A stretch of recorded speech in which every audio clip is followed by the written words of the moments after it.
sejak kebangkitan ulama bersama pengikut-pengikutnya istiqomah dan setia jaga akidah dan sunnah Rasulullah. Alhamdulillah segala puji baginya ulama bersama pengikut-pengikutnya istiqomah dan setia menjaga agama nusa dan bangsa. Mari kuatkan niat kita, kita bulatkan tekad kita, terus lanjutkan amal kita, mengembangkan hikmah kita. Assalamualaikum warahmatullahi wabarakatuh. Waalaikumsalam warahmatullahi wabarakatuh. Al-Fatihah.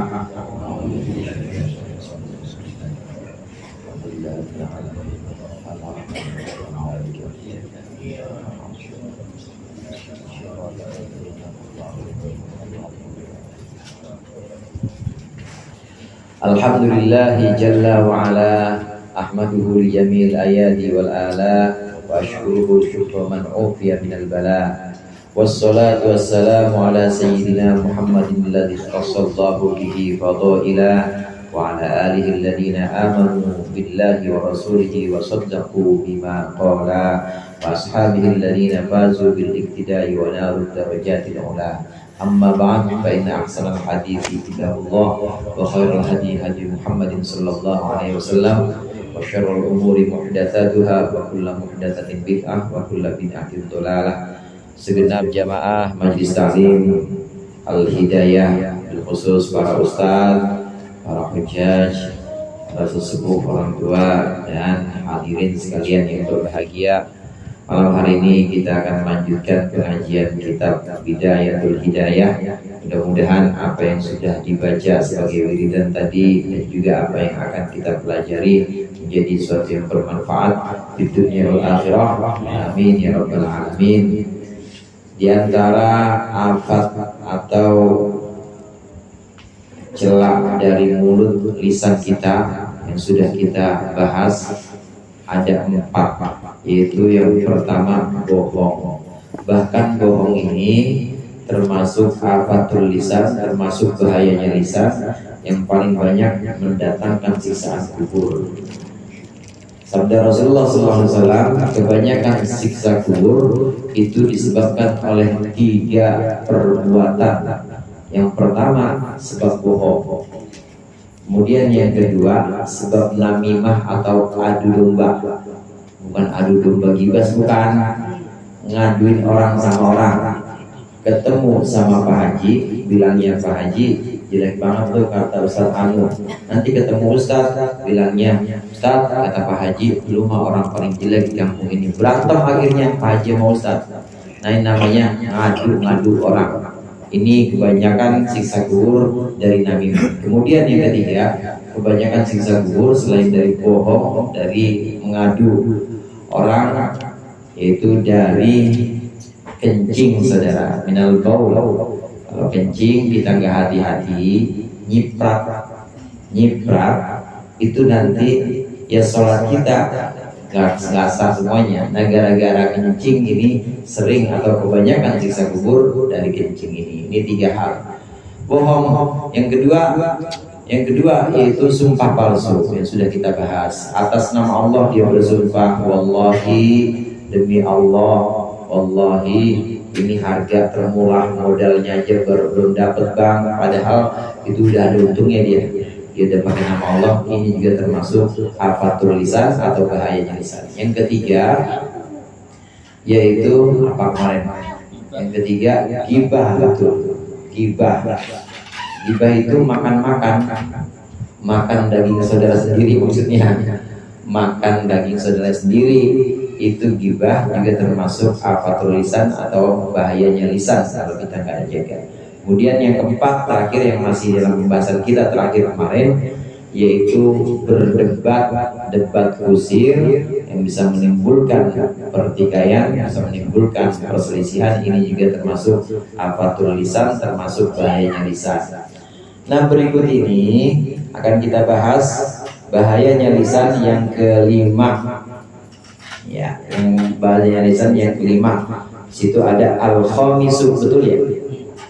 Al-khamisu sekarang. Qala al-mu'allif rahimahullah wa nafa'ana bihi wa bi'ulumihi wa bi barakatihi fid dharain amin. Al-khamisu tazkiyatun nafsi. Bahaya lisan yang kelima yaitu tazkiyatun nafsi, menganggap suci diri sendiri. Faqad qala Allah Ta'ala, sungguh Allah Ta'ala berfirman, fala tuzakku anfusakum wa huwa a'lamu biman ittaqa. Janganlah engkau menganggap suci diri engkau, janganlah kalian menganggap suci diri kalian. Huwa a'lamu biman ittaqa, sesungguhnya Allah lebih tahu terhadap orang yang bertakwa. Namanya tazkiyatun nafs atau menyucikan diri sendiri dengan ucapan. Wakilah, dan dikatakan li ba'dil hukama, bagi sebagian orang bijaksana, masidqu al-qabihu, apakah kejujuran yang buruk itu? Faqala, maka berkata, sana'ul mar'i ala nafsihi, yaitu memujinya seseorang terhadap diri sendiri. Yang kelima, bahayanya lisan yang perlu kita jauhi, perlu kita jaga. Lisan kita jangan sampai memuji diri kita sendiri. Namanya tazkiyatun nafs, yaitu menganggap diri kita itu paling bersih, menganggap diri kita itu paling pintar, menganggap diri kita itu paling suci. Nah, itu nggak boleh. Di kampung ini mah gua doang kali yang paling sholat. Di kampung ini mah yang sedekahnya paling banyak, gua, nggak ada yang lain. Nah, itu namanya tazkiyatun nafs. Ada beda antara tazkiyatun nafs, menganggap diri bersih atau menganggap diri itu suci, dengan tahadduts bin nikmah, saudara. Tahadduts bin nikmah ini memang dianjurkan. Wa amma bi nikmati rabbika fahaddits. Nikmat-nikmat Tuhan yang telah engkau dapat, maka ceritakanlah.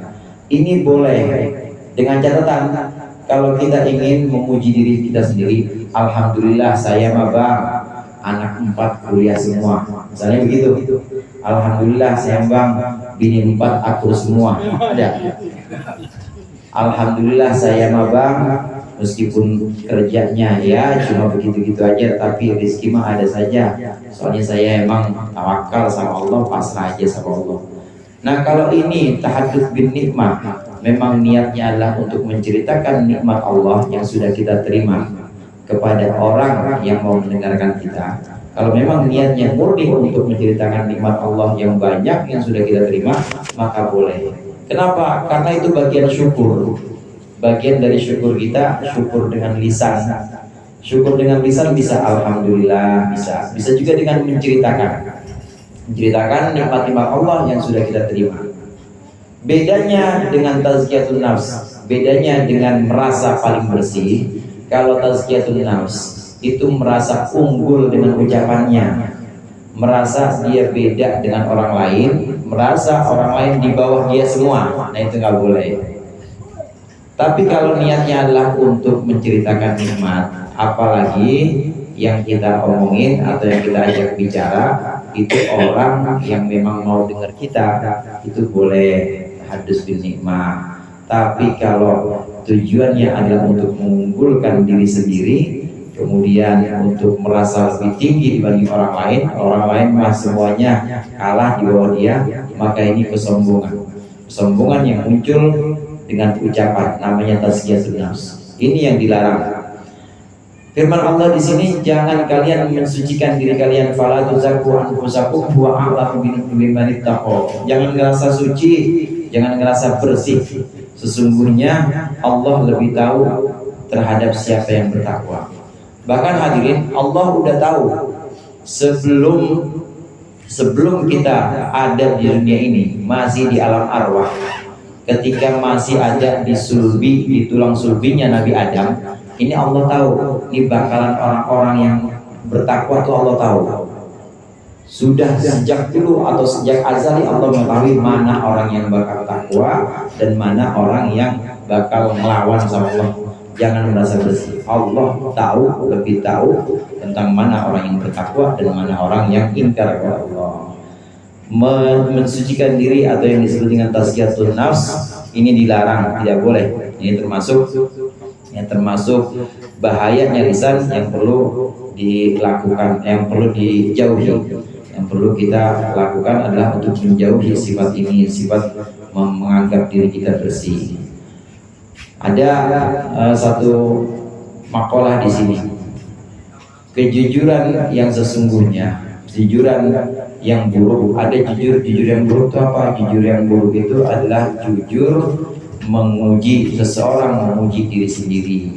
Memang benar dia merasa bahwa dia itu punya jabatan, dia itu punya kelebihan, dipuji dirinya sendiri. Ini adalah kejujuran, tapi kejujuran yang buruk, kejujuran yang jelek. Jangan kita merasa bersih, merasa diri kita lebih suci dibanding orang lain. Fa iyyaka an tata'awwada dzalika, maka hindarilah, takutlah kamu mengulang-ulang atau membiasakan tazkiyatun nafs. Jangan itu jadi kebiasaan kamu. Wa'lam anna dzalika yanqusu min qadrika. Ketahuilah bahwa semuanya menganggap diri suci itu bisa mengurangi derajatmu atau kedudukanmu indan nasi di sisi manusia. Wa yujibu muqtaka indallah, dan juga mendatangkan kebencian terhadapmu di sisi Allah Ta'ala. Jangan orang yang suka ngalam diri sendiri, muji diri sendiri dengan maksud sombong, dengan maksud dia itu lebih tinggi dibanding orang lain. Ini yang didapat dua. Sama manusia makin jauh, sama Allah makin jauh pasti.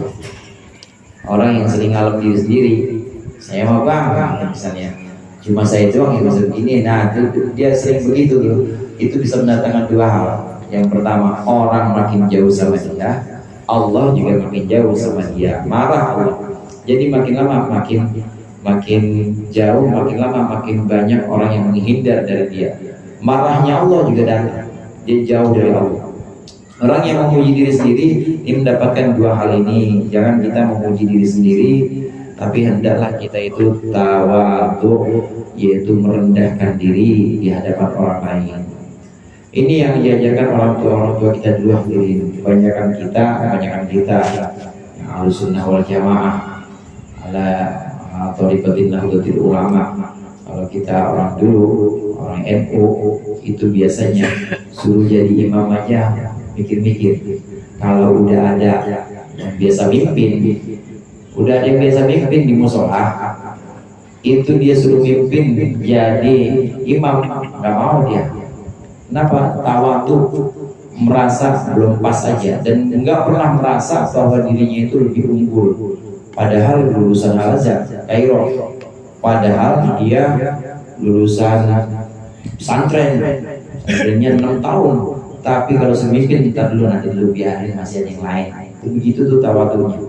Ini atas dasar nggak mau menganggap bahwa dia itu lebih utama, lebih unggul dibanding orang lain. Fala tuzakku anfusakum, jangan engkau menganggap diri kau lebih tinggi atau membersihkan diri kau sendiri, menganggap bersih diri kau. Lebih tawadhu, lebih merasa rendah.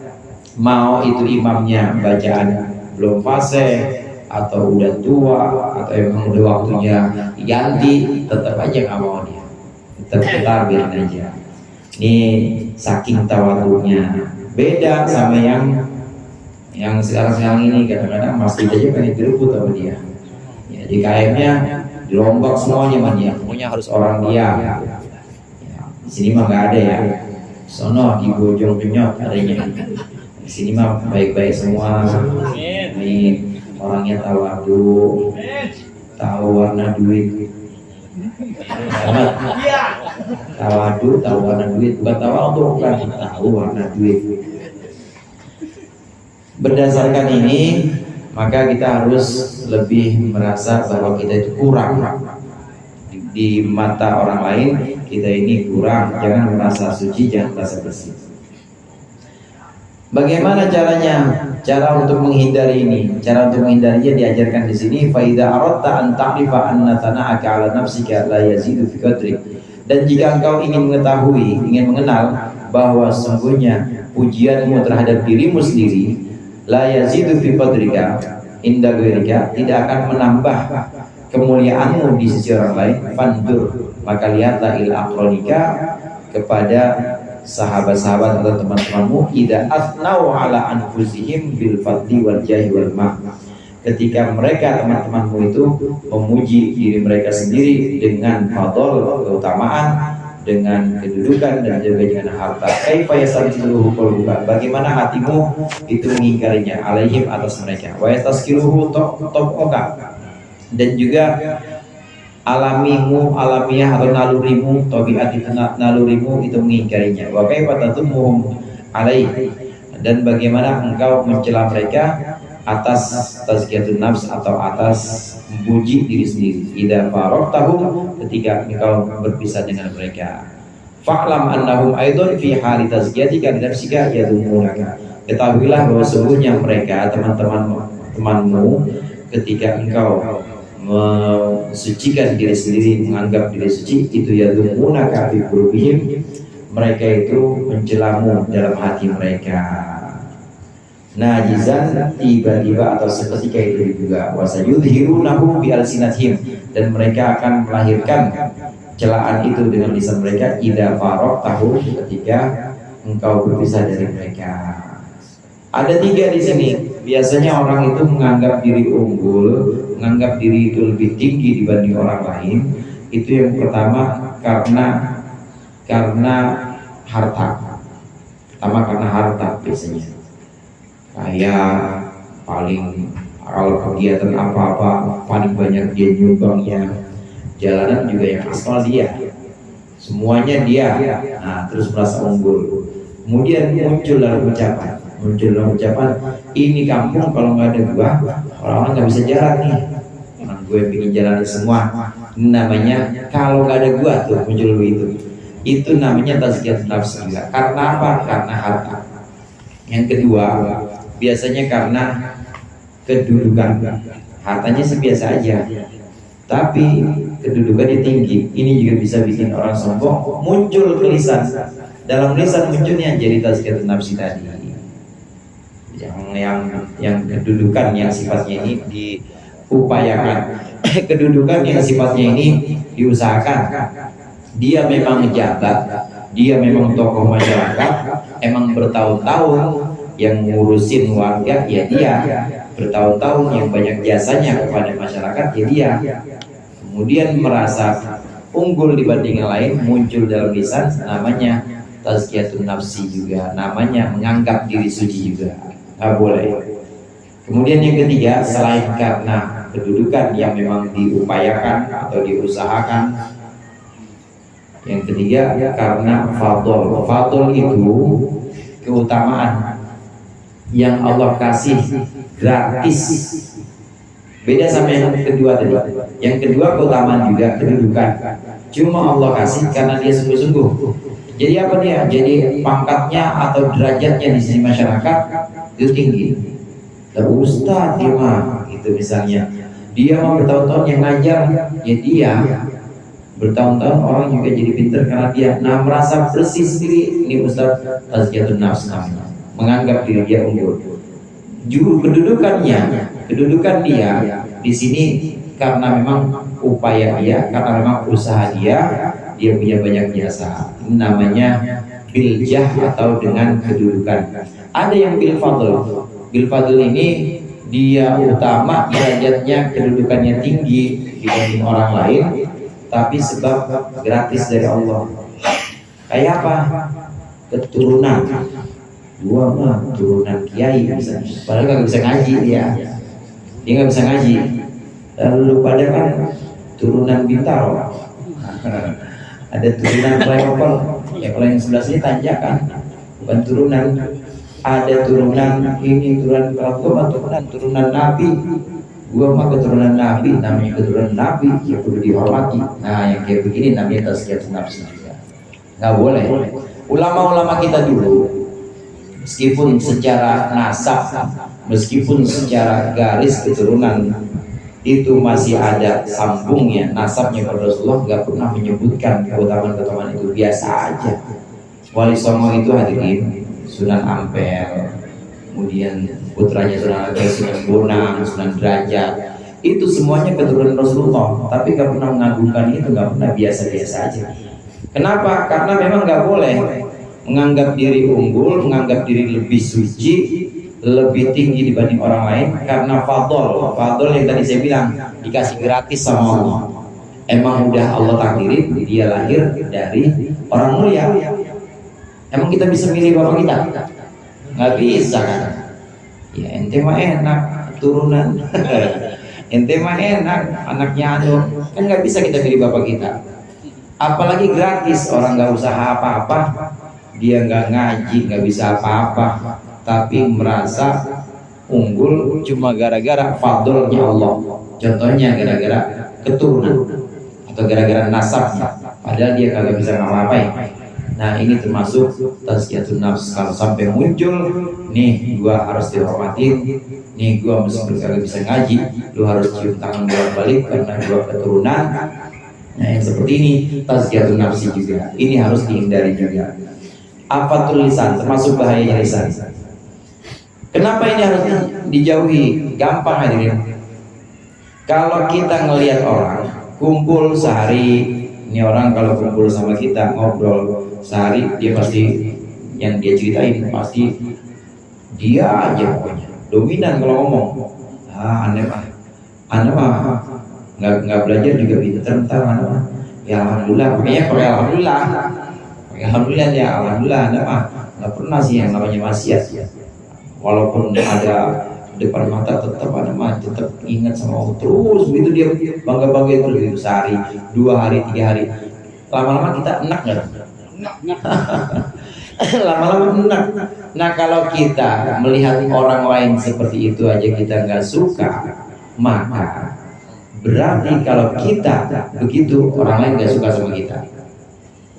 Ukurannya gampang, al mukmin mir'atul mukmin. Orang mukmin itu cerminnya orang mukmin lainnya. Ukurannya kalau itu kita, pasti orang-orang gak bakal demen sama kita. Yang hari pertama, hari kedua ngomongin kebaikan kita, pasti gak bakal demen orang.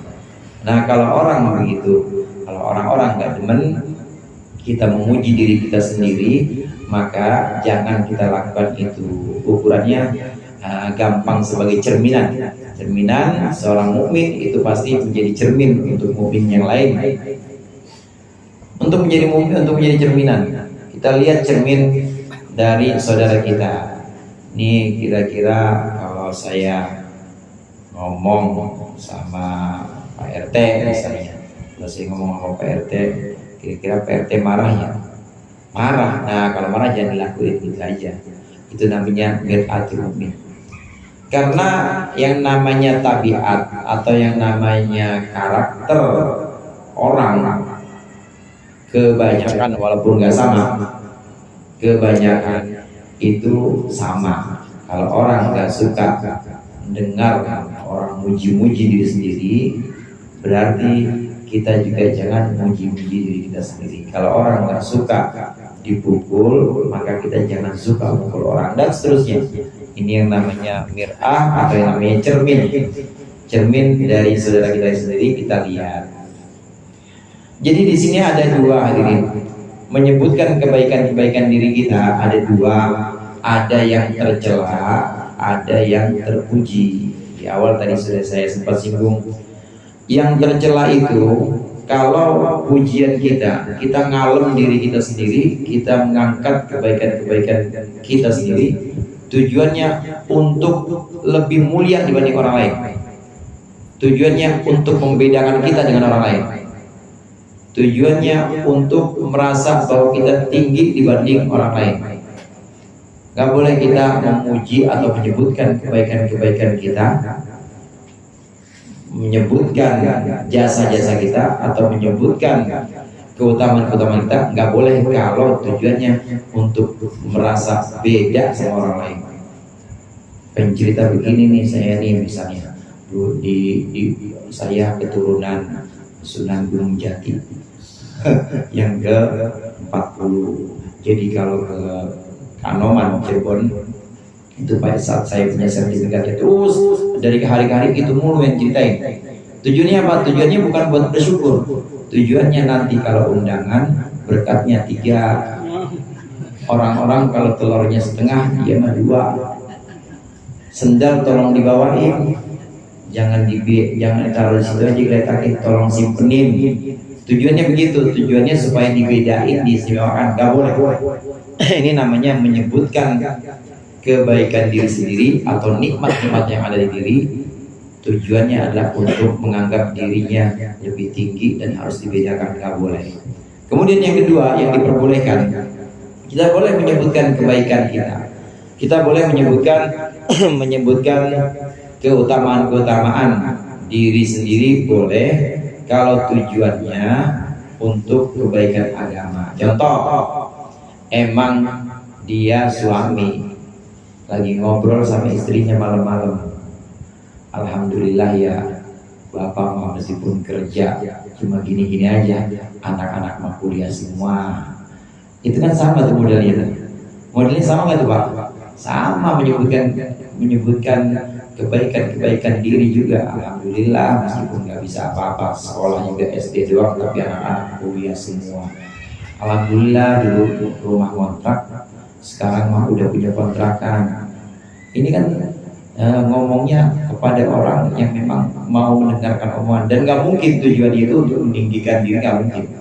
Ini namanya tahaddus bin nikmah atau menyebutkan nikmat-nikmat Allah. Tujuannya untuk menasihati atau untuk kebaikan bersama boleh, untuk syukur boleh.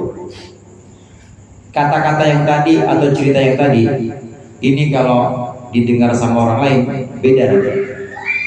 Dia ngomong, lah saya mau meskipun kagak sekolah, tuh anak saya sekolah semua, kuliah semua. Yang dengar bukan bininya, yang dengar tapi orang lain. Hari pertama ngomong gitu, besok ngomong lagi, saya mah dulu walaupun kontrak, sekarang punya kontrakan. Yang dengar orang lain kan jadi beda.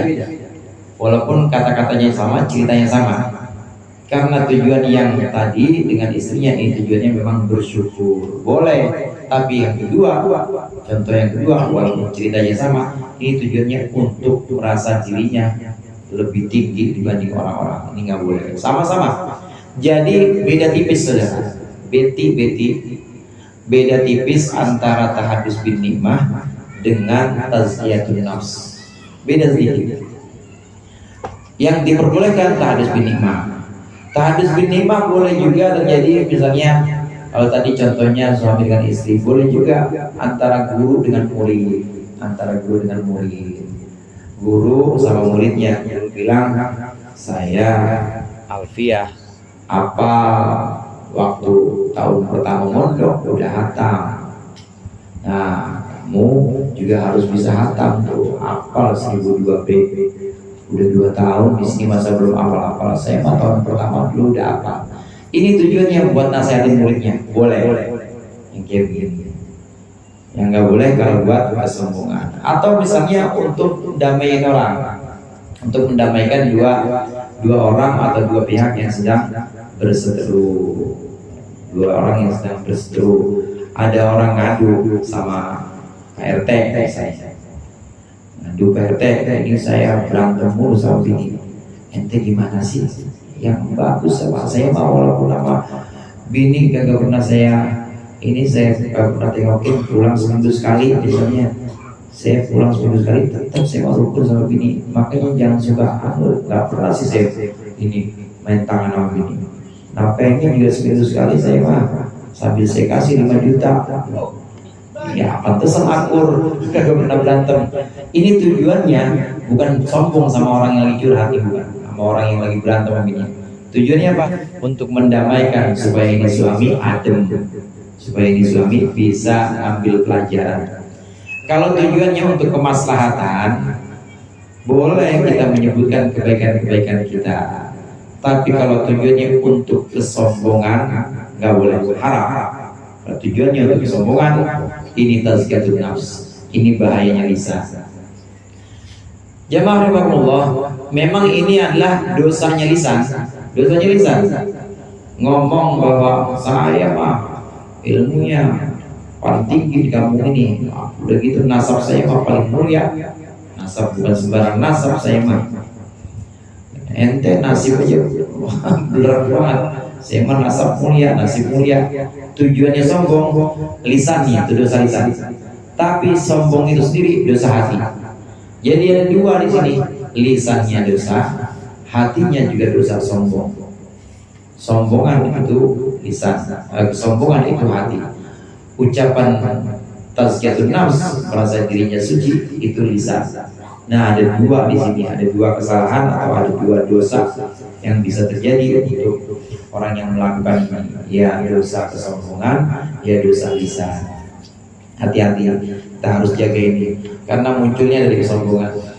Ada banyak memang penyakit-penyakit atau banyak cacat-cacat dalam hati yang perlu kita benar-benar jauhi, itu sombong. Jangan hati kita itu merasa paling mulia, merasa paling harus dihormati. Jangan.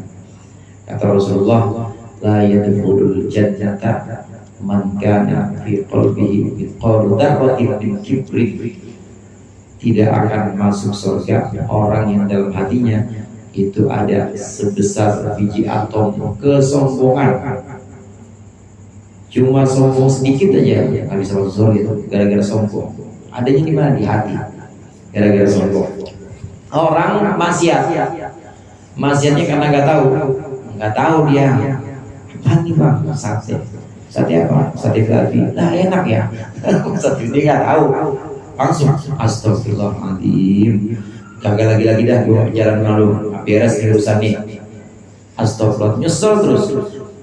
Ini orang minta ampun istighfar gara-gara nggak tahu. Dibanding orang yang kedua. Orang kedua dia apa nih bang? Sate. Yang baru saja apa? Sate babi. Iya bang. Abang doyan juga. Iya. Kan haram buat agama abang. Itu sate babi. Haram apaan? Nggak ada haram-haraman gue mah. Buat gue mah nggak ada haram apaan itu haram. Nah, sombong tuh beda tuh. Yang pertama tadi dia melakukan maksiat dengan kerendahan, dengan merasa dia kotor, merasa dia sudah keliru. Yang kedua melakukan maksiat dengan kesombongan. Muncul ke lisan, gua mah nggak ada haram-haraman buat gua. Tuhan juga tahu. Nanti yang paling duluan yang namanya gua keturunan, keturunan lagi. Nah, sombong lagi. Kalau udah seperti itu, sombongnya dosa, lisannya juga dosa. Ini yang bahaya sebenarnya. Lebih baik maksiat yang muncul kemudian menimbulkan kerendahan kita di hadapan Allah daripada maksiat yang menimbulkan kesombongan. Kalau maksiat yang menimbulkan kerendahan gampang Allah ampun. Tapi kalau maksiat yang menimbulkan kesombongan atau orang maksiat belagu dan maksiat belagu lagi dan maksiat sombong lagi sama Allah, ini susah hapusnya dosanya. Itu gara-gara kesombongan bisa muncul dalam lisan ini yang tadi disebut dengan tazkiyatun nafs. Mudah-mudahan kita bisa menghindarkan celah ini. Allah bimbing kita untuk menjauhi apa tulisan ini. Lebih kurangnya mohon maaf. Wallahu muwaffiq ila aqwamit thoriq. Assalamualaikum warahmatullahi wabarakatuh.